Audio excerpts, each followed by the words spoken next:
replacement. We'll talk about the reaction again. Remember, I have these pictures, kind of these analogies to help, but we'll look at the definition as well.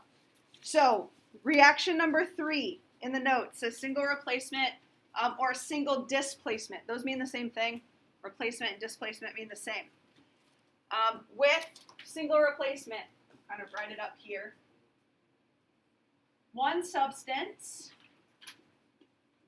All right, so you can add this to your notes right underneath single replacement reactions.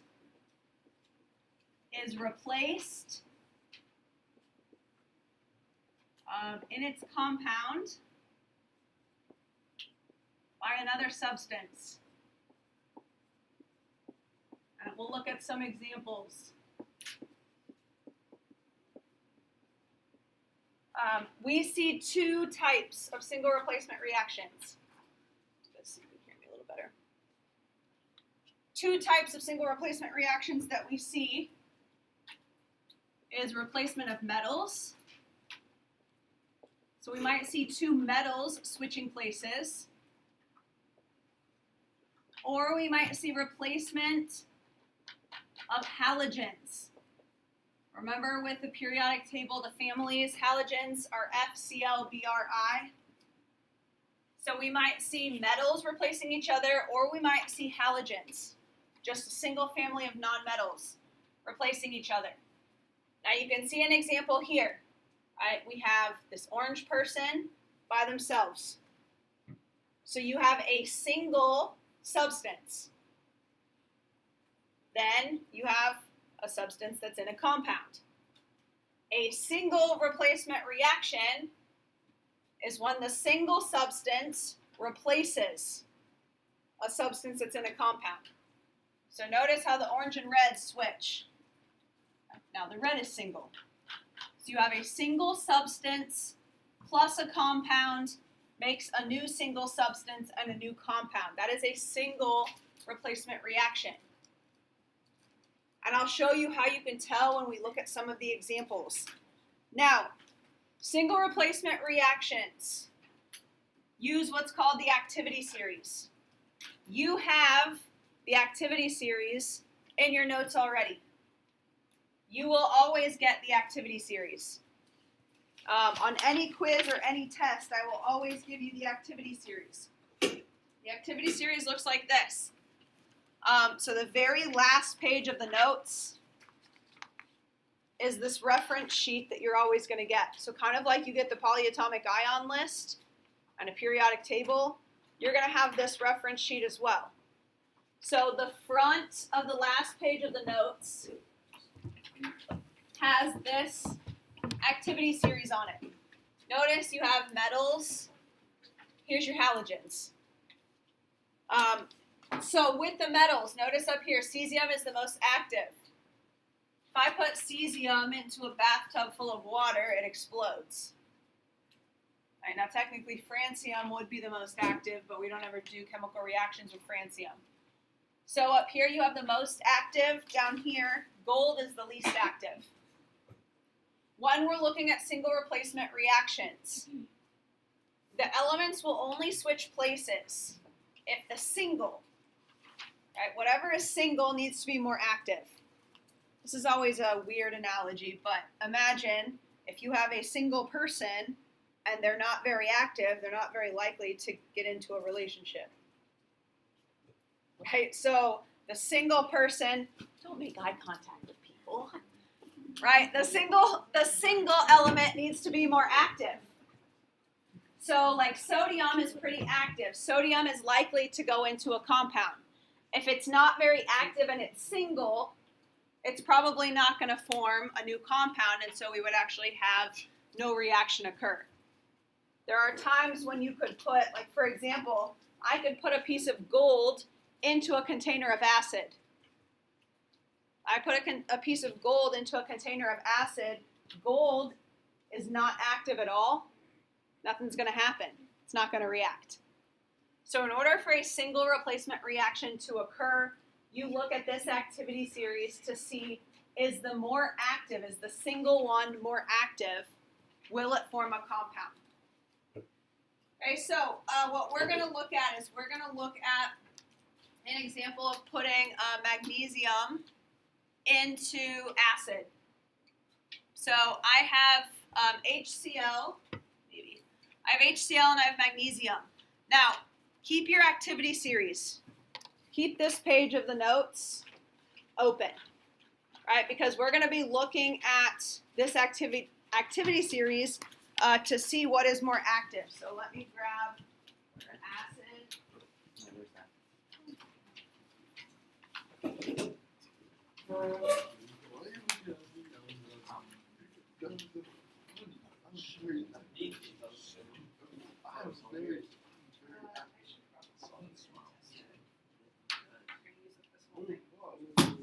Okay, so I'm going to do it up here so that everybody can see, but I have test tube, and I'll hold it up so you can see as well, and I'm going to get a piece of magnesium.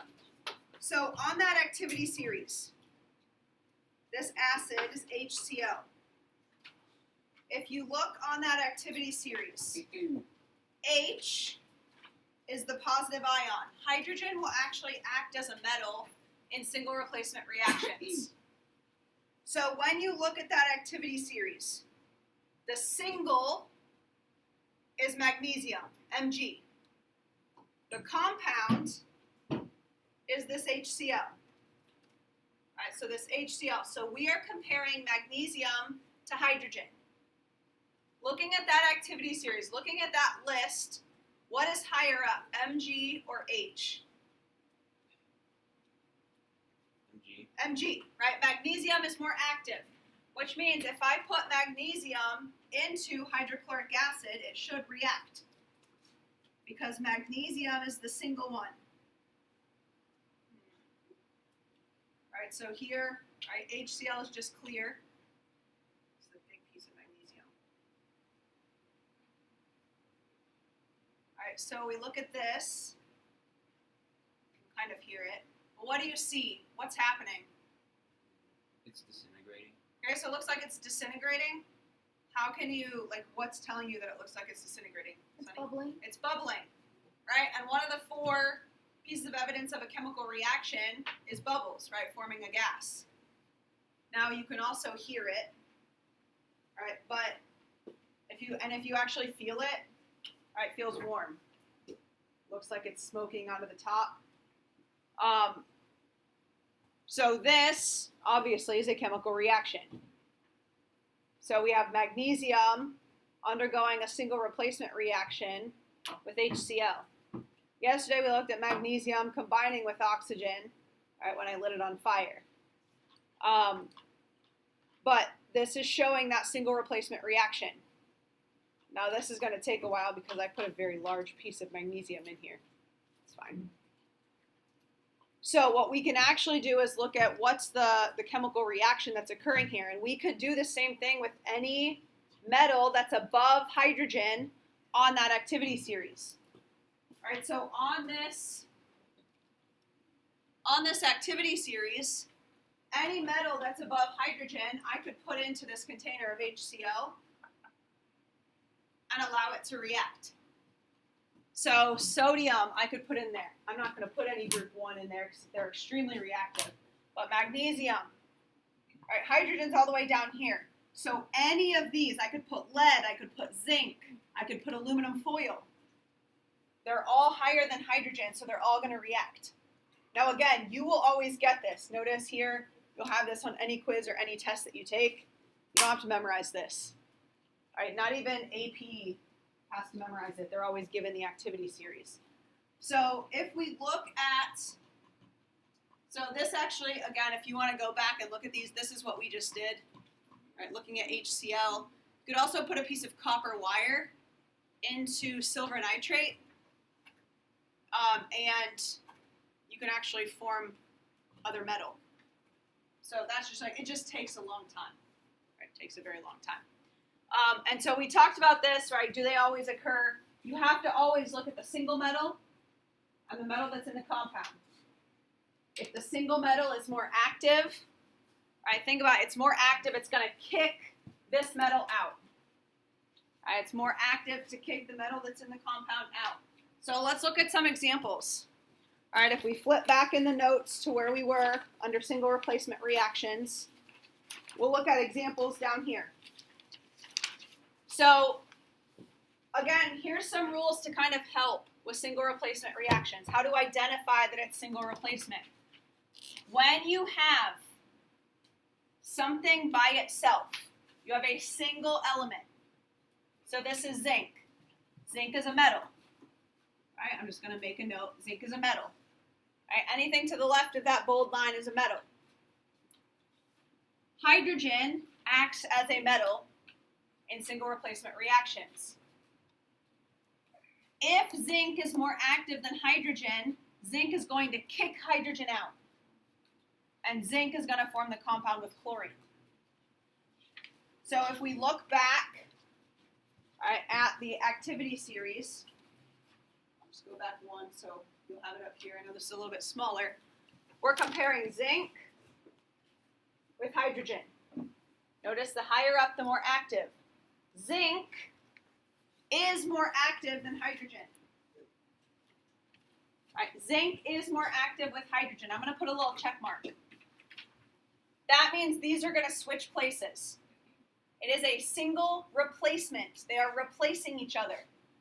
That means that zinc,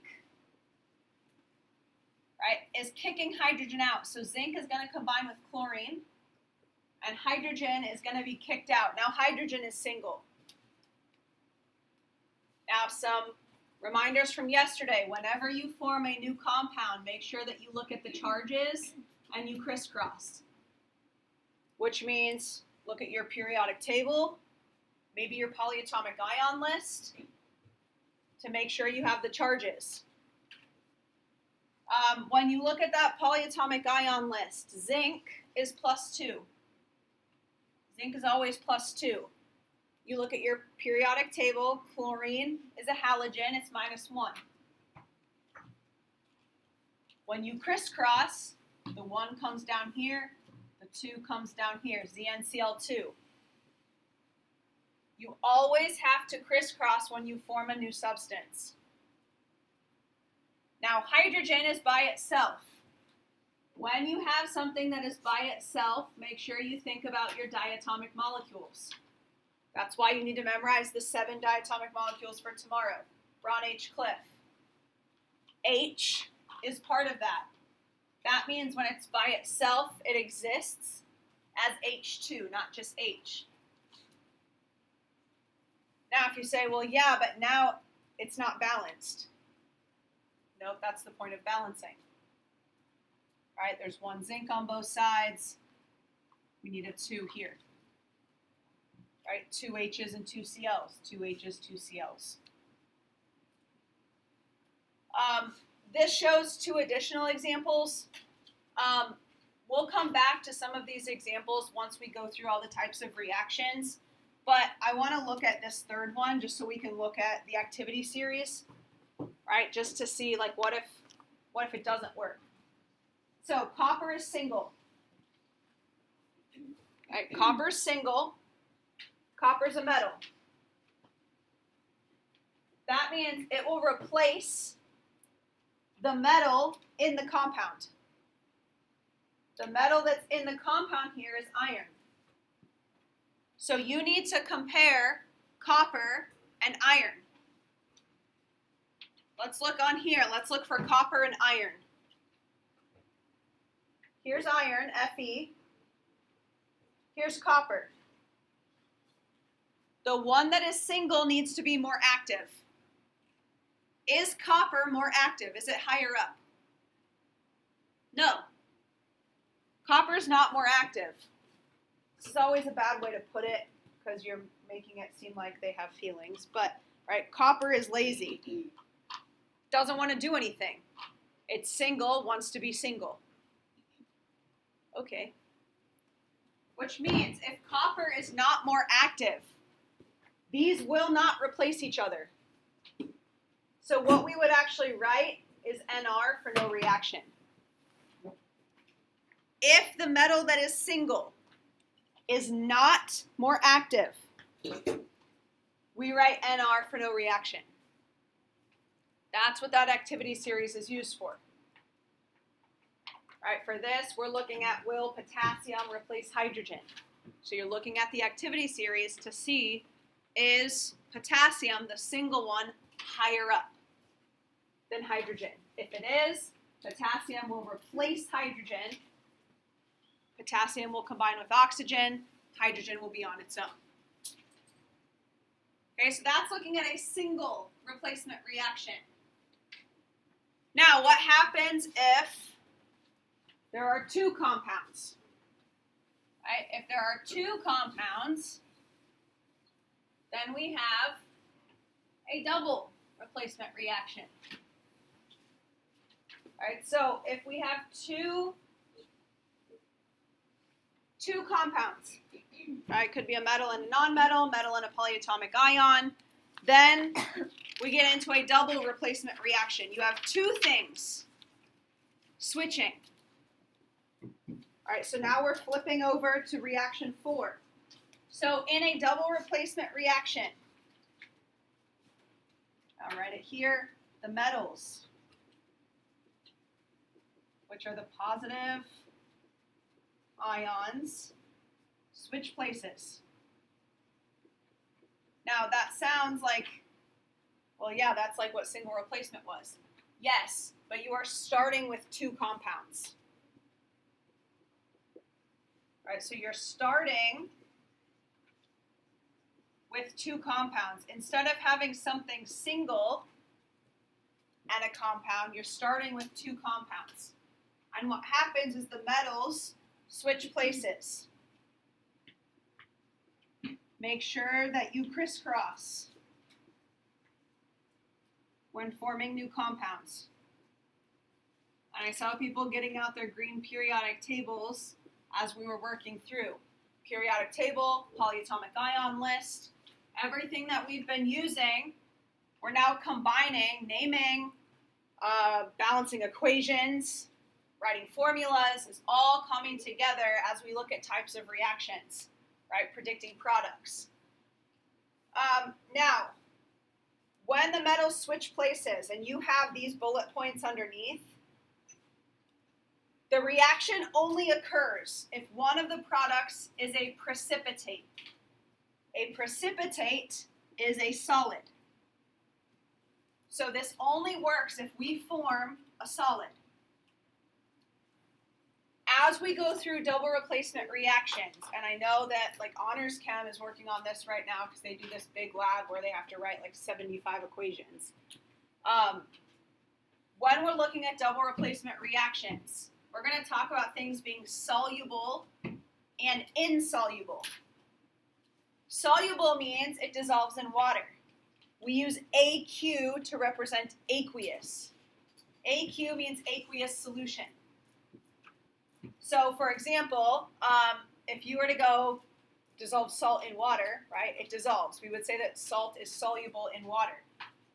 Not soluble means it doesn't dissolve in water. It stays as a solid. You do not dissolve in water. I hope not. Right? You remain as a solid. So AQ, those are for states of matter, right? AQ means it's an aqueous solution. It dissolves in water. S stands for solid. Now, as we go through double replacement reactions, we're going to use what's called the solubility rules. Now, you have these as well. Looks like this. This is on the very, very last page. The back of the very last page. This entire back page with the activity series and the solubility rules, you will always have. I will not have you memorize these. I don't even make AP memorize them. Well, I make them memorize some. For the most part, they get solubility rules as well. We're just going to look through how to actually read solubility rules. So up here, notice how it says mostly soluble. Right? Soluble means it dissolves in water. Putting H2O, I hope you know that H2O means water. Right? Insoluble means it remains as a solid. So when we're looking at double replacement reactions, and you'll do some of this in lab next week, where you'll actually mix two things together, and you're going to look and see, did a solid form or not? Sometimes it might be a little bit difficult to tell. So the solubility rules help us. And then when you actually predict the products, you can figure out which one is a solid by looking at these solubility rules. All right, and we'll do that with the example that we're doing as well. So the demo that we're going to do, I'm going to mix two things together. Now, when you're thinking about this, you're like, okay, is there going to be some sort of like big explosion or something? Not really with double replacement reactions, because with this, you're mixing two solutions together. So this is where we might make chalk, and you're like, okay, well, you're going to mix two solutions together to make chalk, right, to make a solid. So if we look at mixing two things, we're going to actually mix lead nitrate and potassium iodide. So two things we're going to mix. I'll just bring all these up here.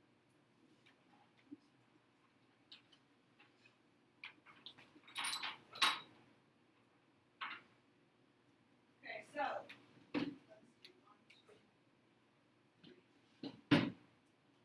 I'm just going to mix random things together, and we're going to see if a solid forms. All right, so I'm going to do it on the document camera so that you can see, because otherwise you're not really going to be able to tell. So I'm going to do it in this dish. So I'll start by mixing potassium iodide and lead nitrate. All right, so here are the solutions. Here's one of them, right? I mean, for the most part, it's kind of a clear solution, maybe a little yellowish, but it's a clear solution, a clear liquid. Here's another one, right? Lead nitrate, also clear solution. So when I mix this together, I'm just going to add a few drops. All right, you can see it hasn't done anything.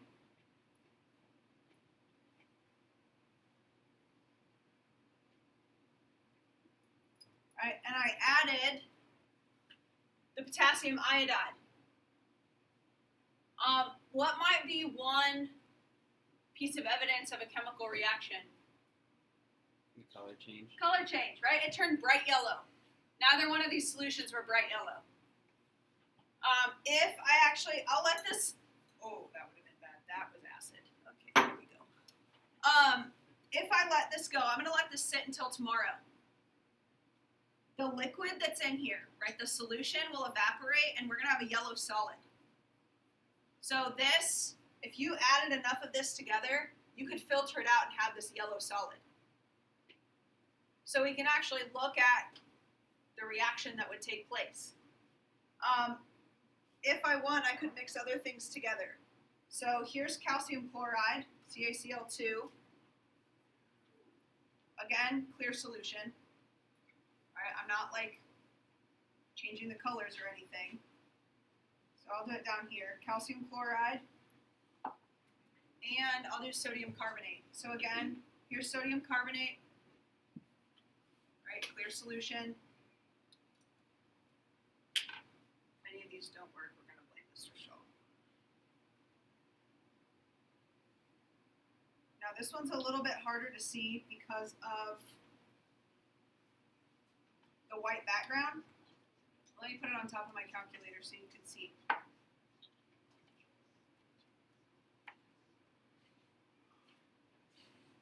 right, so if you look at this with my calculator background, right where it says solid on the board, scoot this over. Right, that is a solid. That's chalk. That white solid, that's calcium carbonate. So if you added enough of these two things together and I had you filter in the lab, you could actually make chalk. Now it's not going to be like, poof, a piece of chalk, but it'd be like chalk ground up. Now, what if we look at, I'm going to look at mixing potassium iodide, so Ki, and sodium carbonate. So I'm adding this down here.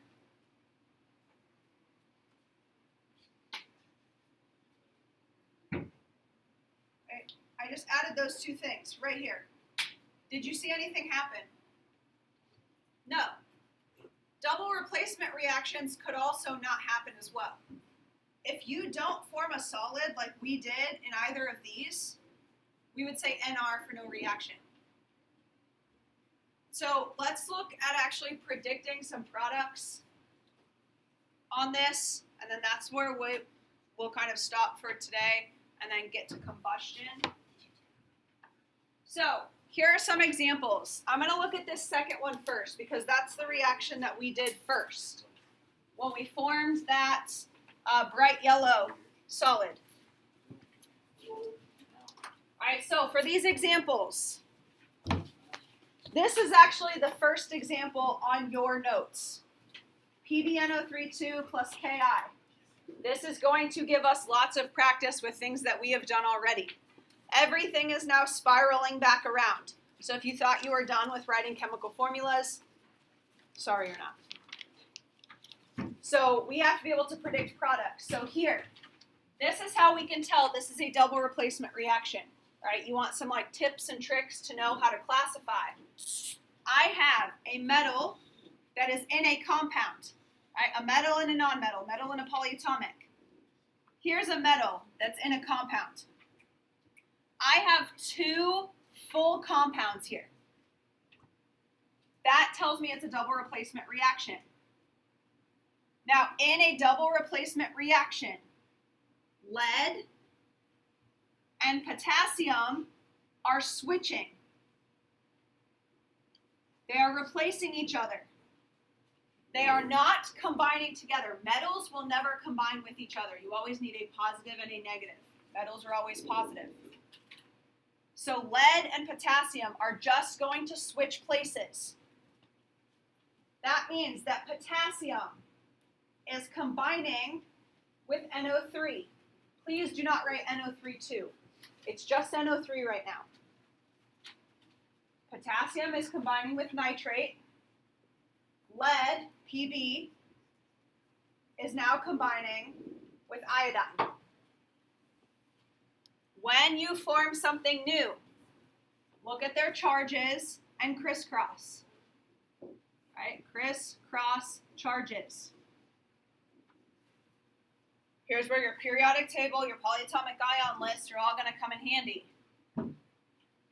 Potassium is in group 1. Forms a +1 charge.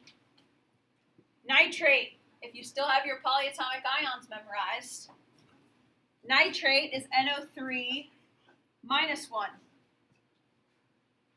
+1 minus 1, when we crisscross, we don't have to worry about adding anything. It's just KNO3. Then we have Pb and I. Lead can actually have 2 charges. On the polyatomic ion list, remember you have transition metals as well. Well, we can look back here. Remember when we're looking for charges of transition metals, we can reverse crisscross. Pb is +2 here. Iodine is a halogen, FClBrI. Those are all -1. You crisscross, the 2 comes down, the 1 comes down. PdI2. If you like putting polyatomic ions in parentheses just to help you, you can. I know a lot of people were doing that just so they reminded themselves that NO3 is a single unit. Because when you balance, balancing NO3 as a single unit helps. If we wanted to look at balancing this, you have 1 Pb, 1 Pb, that's balanced. You have 2 NO3s, only 1 NO3 here. You need a 2 out front. Now you have 2 Ks here, only 1 here, so you need a 2 out front. This 2 goes to everything. 2 iodines, 2 iodines. But now, if you say, well, how did we know that something happened here? We had to form a solid. So we either had KNO3 forming a solid or PbI2 forming a solid. We're going to do a lot of practice with those solubility rules as we go through practice next week. Here's kind of this is a trick. 4 things I know it's lots of things to remember, but anything with potassium, with nitrate, with ammonium, or with sodium, right, is always aqueous, right? It always dissolves. That just helps instead of having to read through all of those solubility rules. We will look at using those solubility rules just to kind of save some time right now. KNO3 was aqueous, which means that PbI2 is the solid. So we'll look at a couple more examples with double replacement reactions. I'll put some of those in the do now for tomorrow so we can look at those. And then tomorrow we'll look at combustion reactions. All right, look at what happens when you add oxygen to a hydrocarbon. And then we'll do lots of practice.